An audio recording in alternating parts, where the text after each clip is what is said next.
the amount of money I was giving away on a rent roll of, say, 150 was about $100,000 a year. And you look now at how much wages have increased over the last 3 or 4 years in property management to retain good quality staff. That's a whole person eliminated from your business just to get extra managements in the door. So I think that's when I was thought, I'm not going to be a discount agent. And if I miss out on a management because of that, not discounting, then I was okay with that. So I've attained growth not through discounts or giveaways, but through a lot of word of mouth, and people know what they can expect from me in terms of service levels. So I think that kind of comes back to, and I guess saying to someone, well, this was, I made paid myself X amount last year and the business made X amount in profit, that comes across as a little bit wankerish. Whereas if you said, hey, I grew by 100 management, someone's going to go, wow, that's awesome. But that 100 could basically be paying one person's wage, but nothing else, or it might not even be paying a person's wage. So I think that's where it comes from. It's quite easy to manage and go to a catch up and something like, how many have you got? And it's, oh, we've got 400 managements and we've got 800. And you do look at that person with 800 and go, oh, wow, that's unreal.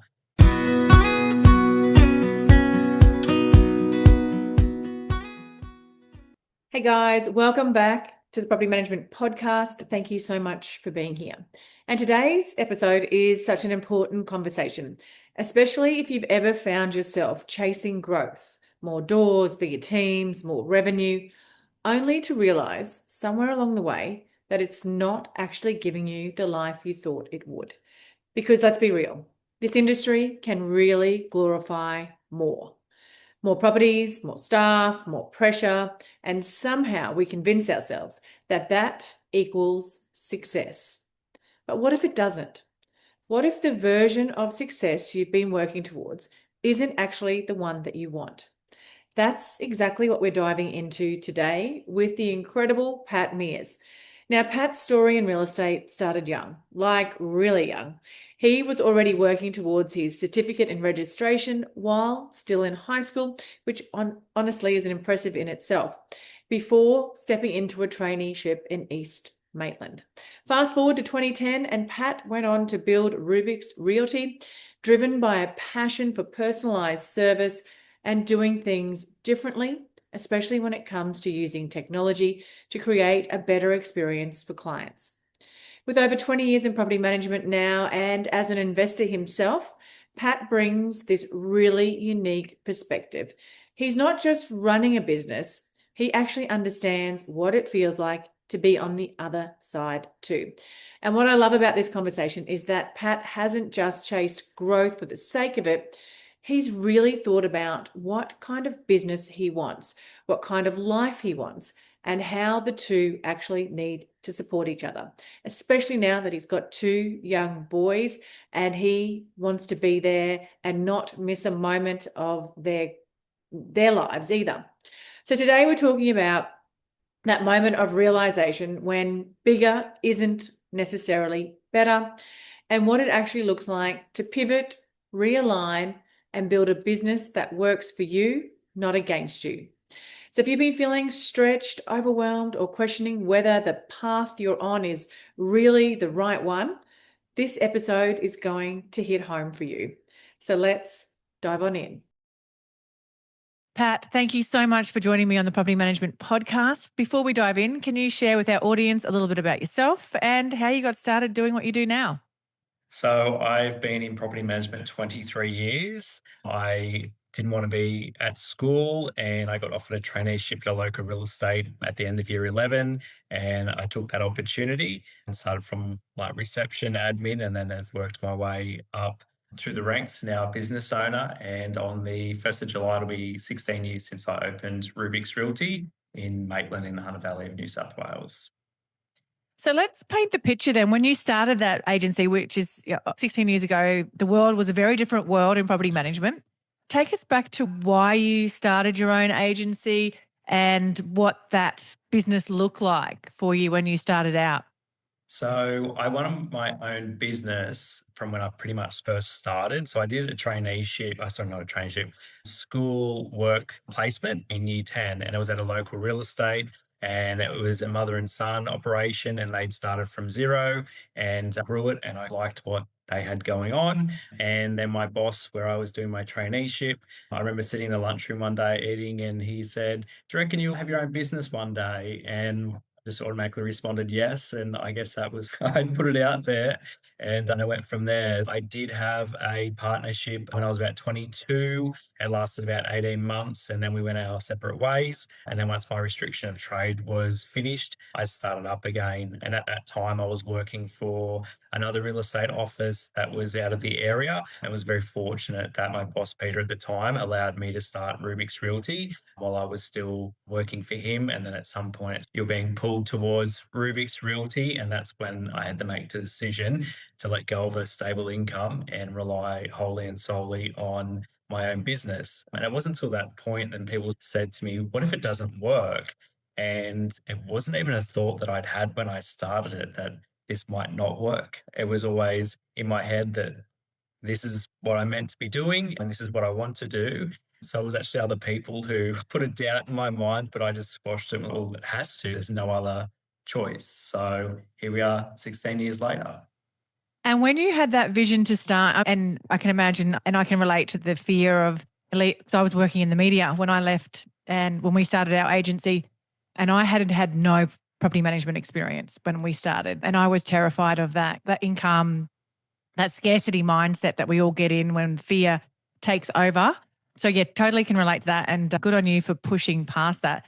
So talk to me about what you thought your business was going to look like and how it ended up pivoting to what it is today. And that's not in a negative way. That's in you're running a business of your design. Yeah. Yeah. So originally I wanted three offices. So where I'm in Maitland, and then I wanted like a triangle. So another one in Lake Macquarie and then one in Newcastle. And there'd be each office would just overlap the other. I was thinking between 1,000 and 1,500 managements. No real reason. It just seemed like something that made sense to me and what I wanted to do.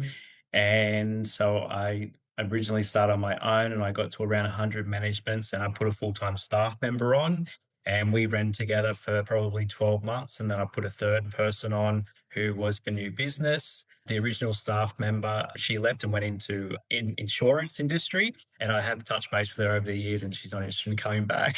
But she was a really great employee. But she left and I just absorbed that workload.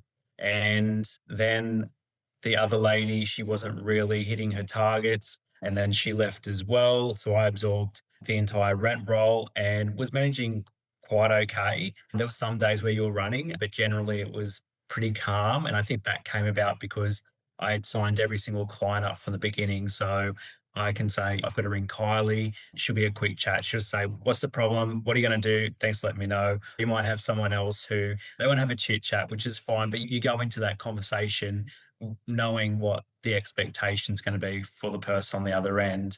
And then COVID hit and I went back home to work. And COVID was helpful in that it pushed us into a new era technology wise with electronic signing of documents, virtual tours, and all that sort of thing, which is something that we've continued to do. And anyway, so I was ticking along and I had a flight to Tasmania. And from where I am, I've got to stop at Melbourne and then go on the rest of the way to Launceston. And I picked up a book at Newcastle Airport that was called The Art of Not Giving a Fuck. I And read that one. I Yes. read it between the flight from Newcastle to Tassie and then back. And it really made me question why I needed to grow. Like it was quite, are you just growing because that's what you get told to do? Are you growing because you think that's the right thing to do? What are you growing for, basically? And I sat back and thought about it, and I was quite comfortable income wise with what I was earning from the managements I had. I wasn't running around like a headless chook, chasing my tail. It was quite manageable. And I got comfortable in that sort of number that I had because I realized that what I had was a little bit more than what I needed in terms of like finances. which was very comfortable. So obviously then people go, oh, don't get comfortable, you'll get stuck there and that sort of thing. But reading that book just got me thinking, what am I doing this for kind of thing. And I think that's where I thought, you know what, I'm happy where I am. And then a few years roll on, and I've now got two little boys. I'm now looking to grow, but certainly not looking to grow crazy numbers to 1,003 offices. We still run a fairly mobile business where we go and meet people at the property and that sort of thing. We do have a serviced office that we work from, and I've got a trainee who started earlier this year. So just grow it enough so that I can step out of the business to be able to go to the boys' events and that sort of thing. So for me, the change came about from reading that book and going, you know what, this is enough sort of thing. So Yeah. Why do you think so many businesses equate growth with success? Because there's so many other success factors, really, if you look at our lives holistically. It's not all about our work. But yet it seems to be, unless you're earning a certain income, unless you're getting a certain number of managements every single month, your business is not deemed as successful. Yeah, why do you think that's a mindset that we've got in this industry, I especially in think property it's management? Yeah. Yeah, I think it's an ego thing, and everyone focuses very hard on the number of doors you manage or number of properties that you manage. And I think then that sort of, there's a lot of talk about growth. And if you want to do training in property management, there's a lot of training on growth. And that's where the focus seems to be. Whereas I'm not a discount agency. I haven't discounted my fees for anybody. So in that respect, I probably haven't got as many managements as what I possibly would had I discounted fees to get the managements.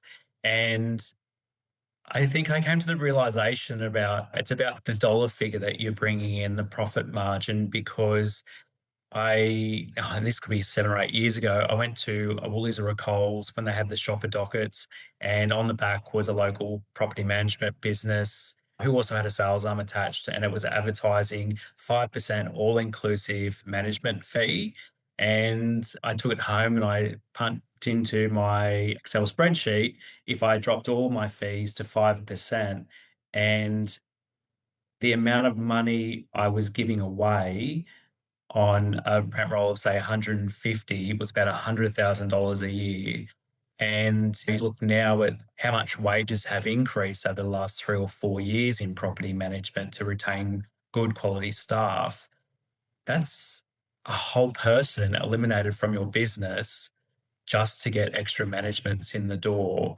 So I think that's when I was thought, I'm not going to be a discount agent. And if I miss out on a management because of that, not discounting, then I was okay with that. So I've attained growth not through discounts or giveaways, but through a lot of word of mouth, and people know what they can expect from me in terms of service levels.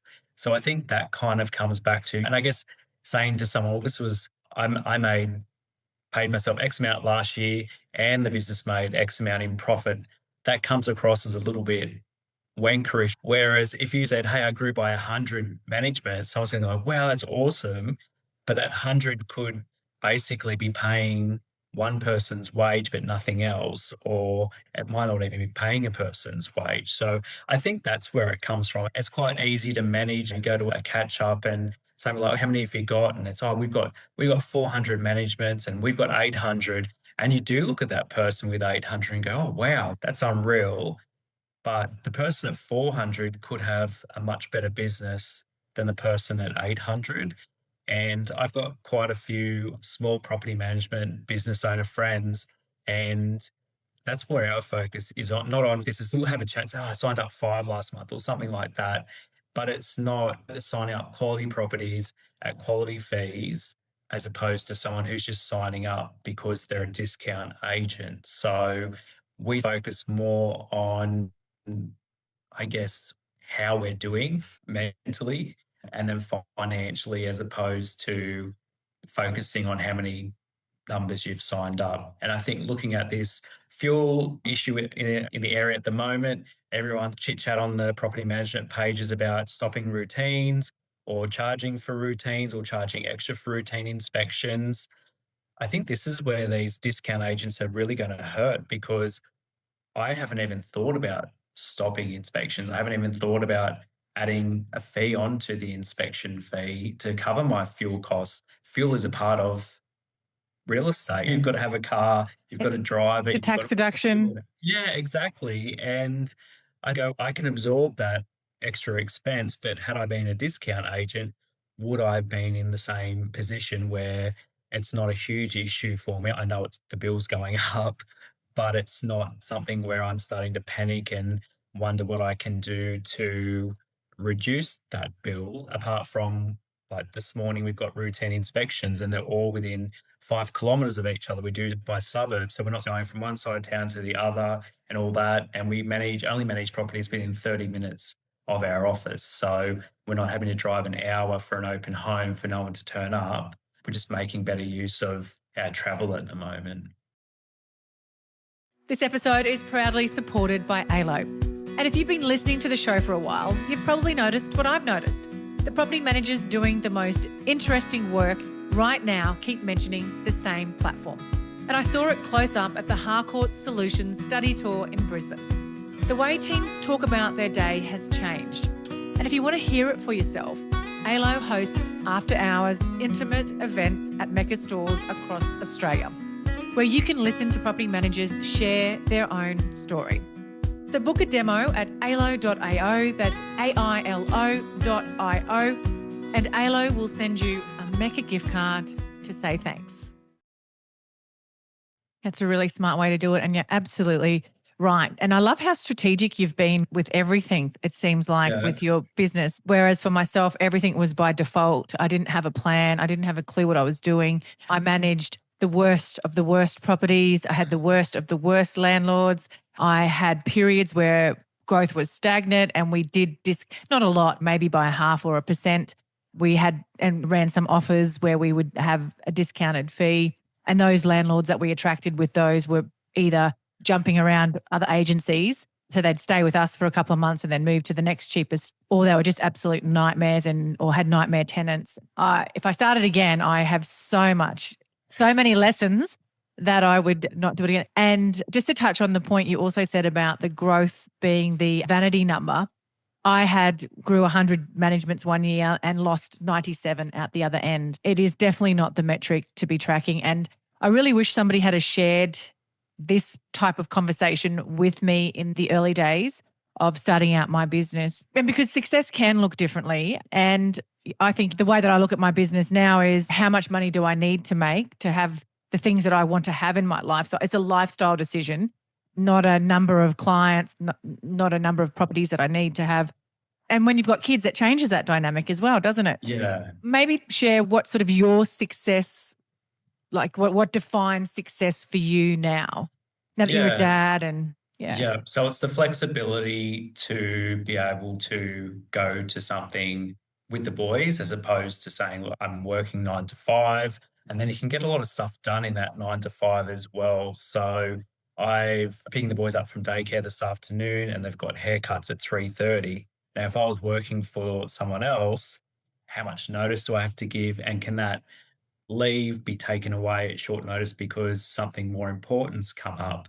So for me, that's what's going to happen this afternoon. I'll still be contactable, but I won't physically be in the office or out on inspection. On Thursdays, I take them to playgroup, which is at 10 till 12, and that's just a standing appointment. So it's not, and swimming. So I can do all those things and you're mobile, so you can still take a call or whatever.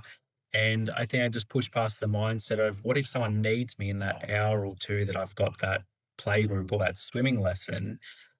But if I'm out doing like an ingoing condition report, I don't want to be bothered in that 2, 3, 4 hours either because you don't want to be disrupted. So if I can apply it to a block of work to do an inspection, I can apply it to, and if it's a client I rang you 10 minutes ago and you didn't call me back, well, that's a client that can go. And that's something I've probably sacked between 5 and 10 clients over the years just because I'd had enough or didn't agree with their view of how things should be managed.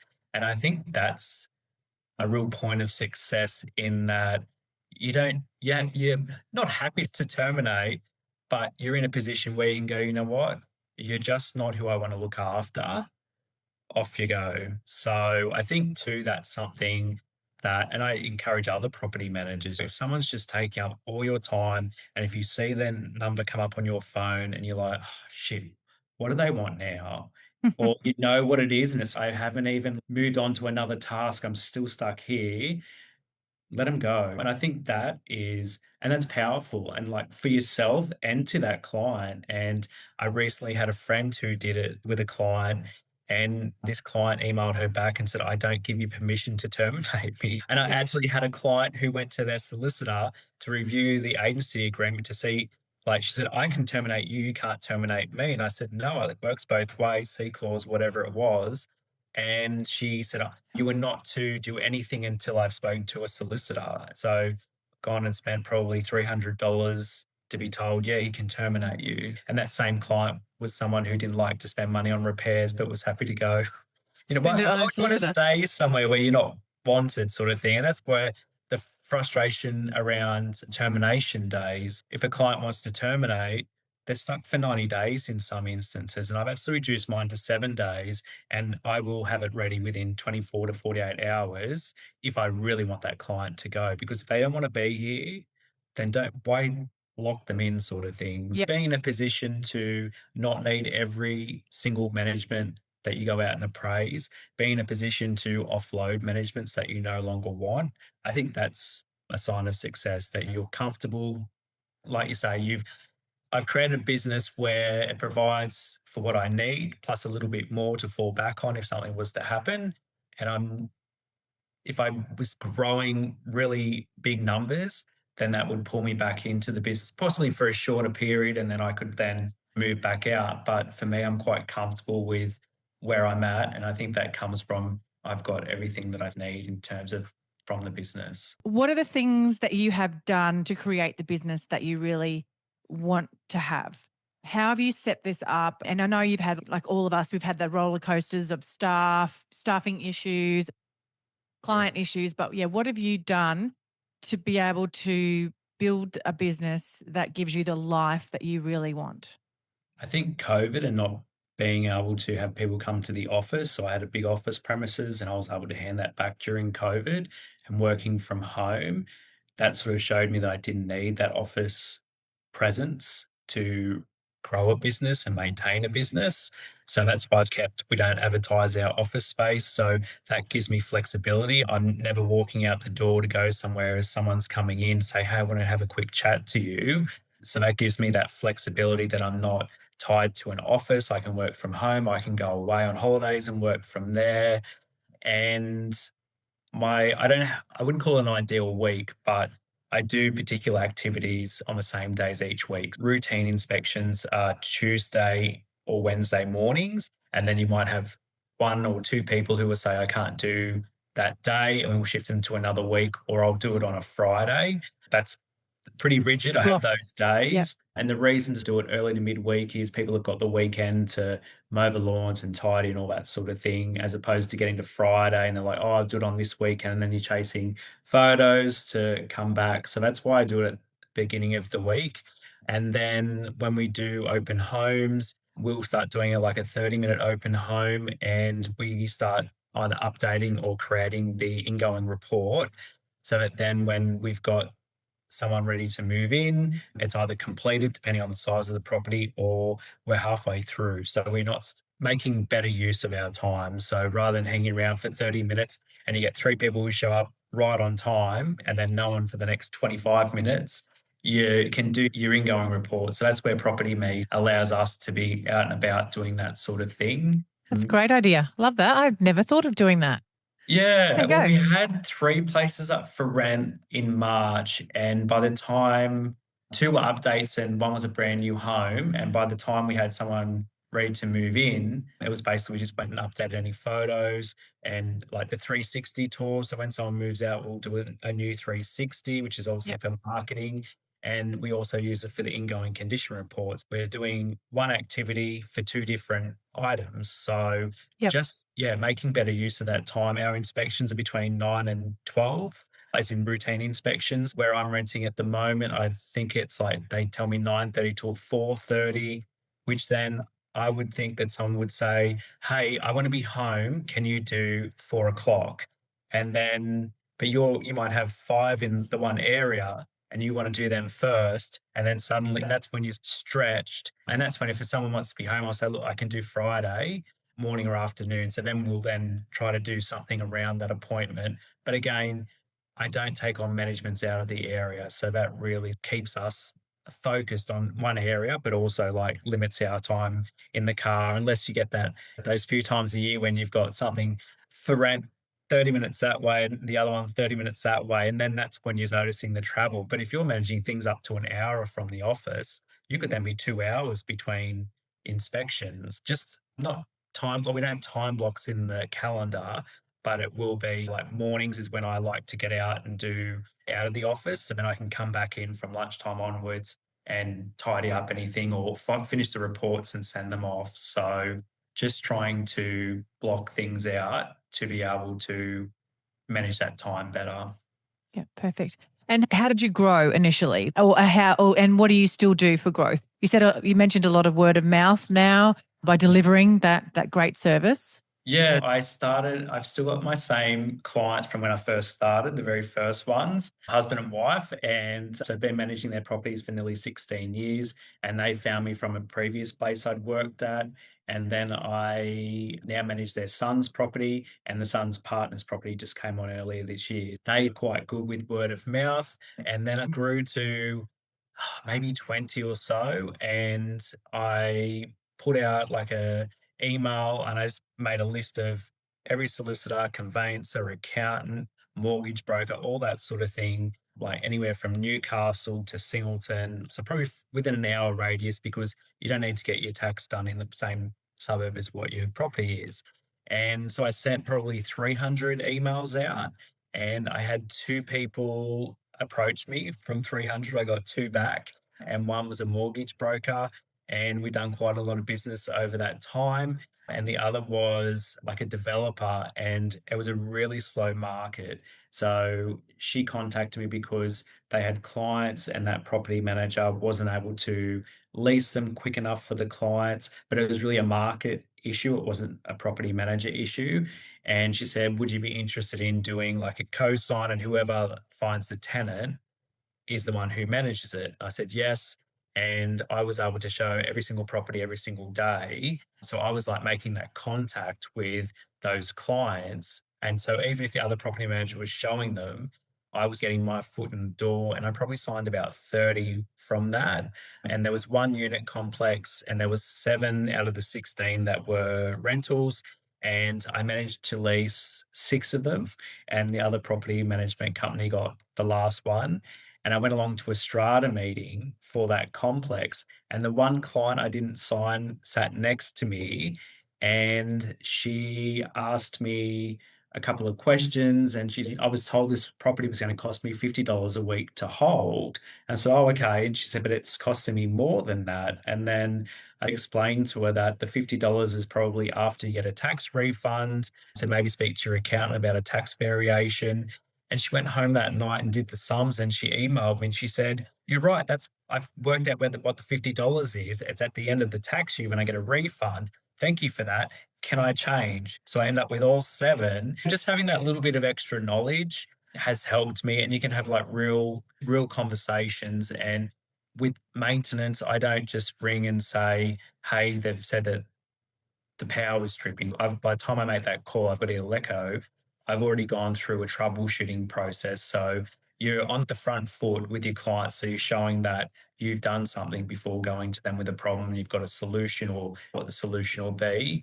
And then social media, doing quite a lot of videos recently, and that seems to be getting good traction from prospective clients and current clients. Might strike up a conversation like, hey, I saw that video you did on whatever it might have been, and and that strikes a conversation. I don't focus on how many likes I get because I know there's other people watching, because it's amazing how many other business owners will inbox you and say, "Oh, you need to smile more in your video." And it's like, so you saw it, but you didn't like it. And where's your video? It's like, why am I going to take advice from you on my video presentation when you're not even doing them yourself? I prefer to do a video on a topic as opposed to writing out a story, if you like, or a blog to go with that topic. I just find it easier. I don't look back at the videos. I'll do the editing and then that's it. It gets scheduled to go live. Good on you. I'm proud of you. Yeah, so I don't stress about, I know my hair's receding, so I can't fix that. It's actually funny when I've had people, like clients that I've never met, and I could have managed their property 5 or 6 years. And sometimes the first thing they'll say is, "You look just like your photos." So I That's a good thing. Yes. yeah. So I don't know how many other agents out there are photos, but I'm the real person. It is me, and I'm going to turn up looking exactly how I present on socials. You'd be surprised how many real estate agents have got photos from 50 years ago, 40 years ago, like the old school ones. I've had that out in where I used to manage properties, and I would turn up to a listing or go to an open home or something, and the agent and I'd be like, "Oh my God, are you the same? Are you the same person?" So yeah, it actually does happen. But yeah, video content, love it. You're speaking my language there as well, as uncomfortable as it is for all of us. So if somebody, just to wrap up now, if somebody really thought they wanted this big business and it's burning them out, they're not happy, got no free time freedom, lifestyle freedom, anything like that.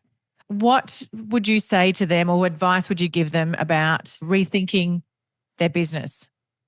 I'd ask them why they wanted to be a certain size, and I'd get them to look at what they're currently managing. So there could be managements in their current portfolio that are just not viable. Either they fees are too low, it's not bringing what it should be, or the client's high maintenance, and you don't need every client. Why would you want every client? Not every client's a good client. So just chase the good ones. And sometimes, yeah, you'll pick up because when you take over management from another agency, you don't really know what you're taking on until you go there and you've got the file. And sometimes you might go, "Oh shit, I'm now the third agent or the fourth agent, but you didn't tell me this." So I guess don't chase every single bit of business. Don't be in competition with another agency. Just be in competition with yourself. What do I need to be comfortable? And like you say, what do I want? What income does that require? And then work backwards from how many managements does that equate to? And then probably put a little bit on top just for a rainy day or emergency. Yeah, fantastic. That's great advice. At this point in the podcast, I ask people to share a personal development tool, book, or podcast. I think you've already shared an amazing book. Yeah. So I would say The Art of Not Giving a Fuck. And I like listening to podcasts. That was something I got into about 2 years ago. And they could be property management podcasts or other business related ones. And you just get tips from that. But yeah, that's what my giveaways would be. And you've also got a great network that you've built, like you said, of like-minded business people as well. I think there's a lot of value in that people don't understand. And I never had that when I was in business. I didn't network. I didn't go to a lot of events. I just tried to work it out myself. But I think and I love seeing, like, we've done a few events this year, and the community groups that are together at these events, I just think it's fantastic for the industry. Oh, absolutely. And there's two people that are direct competitors of mine in my area, but we don't compete with each other. And sometimes you'll find out that you've gone and done the appraisal. You're like, "Hey, what did you put on that one? Or what did you think of this or that?" And we're seeing the same things. And find it really hard to answer the question when someone will say, "Oh, who's your biggest competition?" Because I don't see any other agency as my competition, and not in an arrogant way that I'm heaps better than I'm the best sort of thing. It's more, there's plenty out there for everybody. I'm my own competition. So if I want to grow by 10 this month, then I have to do that work. Don't have to go out and steal from other people or beat everyone. Just compete against yourself and work out what you need, what you want, as opposed to what other people are sprouting on social media or whatever about how many they've signed and that sort of thing. So. Yeah, great advice. And if anyone wants to reach out and connect with you, what's the best place for them to find you? So I'm on Facebook, Instagram, LinkedIn. They can email me, patrick@rubiksrealty.com.au. Yeah, happy to have a chat. And yeah, I love seeing people get out to business and seeing what their ideas are and that sort of thing and how we can help each other. Can I ask you a quick favour before you leave this episode? Now, we all know how important reviews are for businesses these days, and mine is no different. If you could spare just a minute to follow, rate and review this podcast, it would mean a lot to me. In fact, what would get me super excited is if you share this podcast with someone in the industry who you think might need to hear some of the episodes right now. And if you'd like to find out more about working with me or any of the products I have to help you start, grow or scale your property management business, head to my website, thatpropertymum.com.au, or check out the links in the show notes.